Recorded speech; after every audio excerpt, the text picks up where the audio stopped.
Hello everyone. अगर आप SSC 2026 में किसी भी एग्ज़ाम को टारगेट कर रहे हो और आप अगर बिगिनर हो, मैं रिपीटर की बात नहीं कर रहा, अगर आप बिगिनर हो तो एक मिस्टेक से बच के रहना, क्योंकि अभी 2025 का मेंस हुआ है सीजीएल का। तो क्वेश्चन तो सबको पता चल ही गया है कि कहाँ से क्या क्या वेटेज रहा है। तो इस समय मार्केट में ये लोग बता रहे हैं या फिर कई सारे लोग ने वीडियो शॉर्ट्स बना रखी हैं कि जो एडवांस का वेटेज है वो बहुत ज़्यादा है। अच्छे खासे मेंसुरेशन के क्वेश्चन आ रखे हैं, एडवांस को ज़्यादा पढ़ो, अरिथमेटिक क्वेश्चन कम आ रखे हैं। ये गलती बिल्कुल मत करना, क्योंकि मैं आपको सच बता रहा हूँ। 2025 का प्री हुआ था जो कि एडिक्विटी ने करा रखा था, एडिक्विटी के द्वारा करवाया गया था, जो भी मतलब क्वेश्चन जो सेट करती कंपनी पता नहीं। बट तब ये हाइप बन गई थी कि अरिथमेटिक बहुत अच्छा पूछ रहे हैं। पूछा एडवांस भी था, अरिथमेटिक भी था, लेकिन अरिथमेटिक के अच्छे क्वेश्चन पूछे हुए थे। ये हाइप बन गई थी, जिस वजह से अगर आपने किसी का मेंस का बैच ले रखा होगा या मेंस की तैयारी कर रखी होगी तो लोगों ने अरिथमेटिक के अच्छे क्वेश्चन कराने शुरू कर दिए।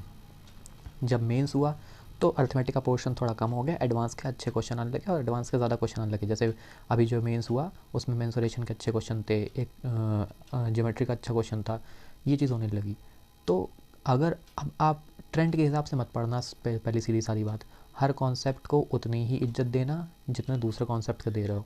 कोई भी चीज़ छोड़ना मत, क्योंकि अभी टाइम है, इसलिए मैं आपको सचेत कर रहा हूँ कि एटलीस्ट आपके सारे टॉपिक्स और सारे जो कॉन्सेप्ट्स हैं मैथ के वो क्लियर होने चाहिए। किसी भी कॉन्सेप्ट को छोटा या बड़ा समझ के ना पढ़ो।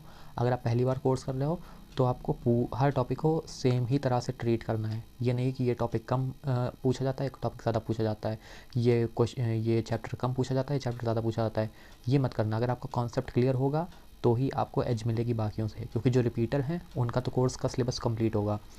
तो आपको अगर उनसे टक्कर लेनी है तो आपको अपने कॉन्सेप्ट पे क्लैरिटी होनी बहुत ज़रूरी है, और आपको हर एक कॉन्सेप्ट लगभग लगभग पता होना चाहिए, खासकर वो जो आपके टीचर ने आपके कोर्स में करवा रखा है। तो किसी को भी ये मत सोचो कि इसका वेटेज ज़्यादा उसका वेटेज ज़्यादा है। आपके कॉन्सेप्ट क्लियर होने चाहिए। अगर वो क्वेश्चन आता है आपके पेपर में, वेल एंड गुड। नहीं आता है तो भी आपको एटलीस्ट पता होना चाहिए, ठीक। कल को ऐसा ना हो पेपर देख के कि आपको ये लगे कि यार ये कॉन्सेप्ट था तो कोर्स में, पर मैंने लोगों की बात सुन के ये कॉन्सेप्ट ढंग से पढ़ा नहीं और मैं अप्लाई नहीं कर पा रहा हूँ। समझ में आई बात? तो मैथ्स जो भी पहली बार पढ़ रहे हैं भाई, हर कॉन्सेप्ट को उतनी ही इज्जत दो जितनी आप किसी भी अदर कॉन्सेप्ट को दे रहे हो। खासकर जीके में भी यही काम करना। पिछली बार ये हुआ था, सिलेक्शन पोस्ट को देखे कि इकोनॉमिक्स बहुत ज़्यादा पूछी जा रही है, इकोनॉमिक्स बहुत ज़्यादा पूछी जा रही है, इकोनॉमिक्स से बम शॉट आ गया, वन शॉट आ गया, वो आ गया, ये आ गया, ये पढ़ लो पढ़ लो। लेकिन आपको हर एक चीज़ की नॉलेज होनी चाहिए। अगर आपके पास टाइम है तो, अगर एक महीना होता तो मैं आपको बोल देता कि भैया इंपॉर्टेंट टॉपिक्स देख लो, लेकिन अभी आपके पास 2 से 3 महीने हैं, तो अपनी तैयारी में कोई भी कसर मत छोड़िए और हर एक टॉपिक को फुल इज्जत दीजिए। Thank you.